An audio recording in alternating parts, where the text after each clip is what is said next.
Shubham films.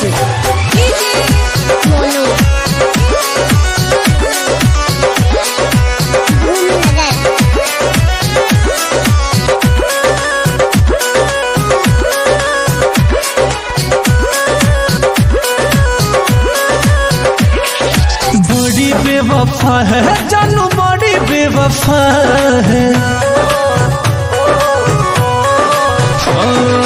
बड़ी बेवफा है जानू, बड़ी बेवफा है, बड़ी बेवफा है तू तो बड़ी बेवफा है। इतना बता दे मुझको, इतना बता दे मुझको, क्या मेरी खता है। बड़ी बेवफा है तू तो बड़ी बेवफा है, बड़ी बेवफा है जानू, बड़ी बेवफा है।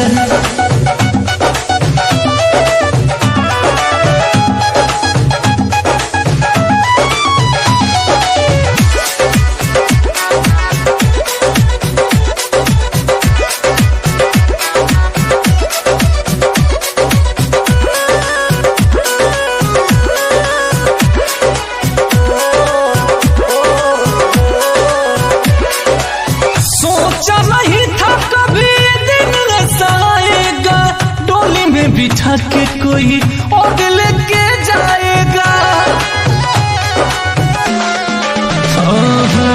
सोचा नहीं था कभी दिन ऐसा आएगा, डोली में बिठा के कोई और लेके जाएगा। दिल से निभाया तूने, दिल से निभाया तूने, ये तेरी जफा है। बड़ी बेवफा है जानू, बड़ी बेवफा है, बड़ी बेवफा है तू तो बड़ी बेवफा है।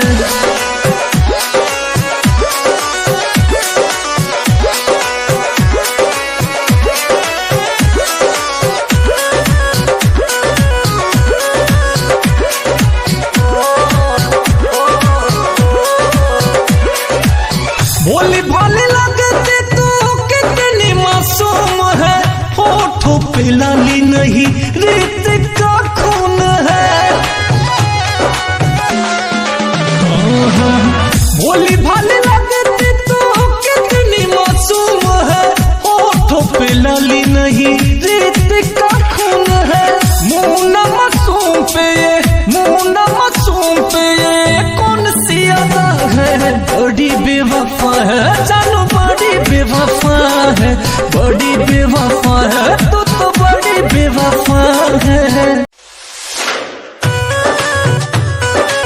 Shubham recording studio Mirganj. अर्जेंट बार शुभम फिल्म्स।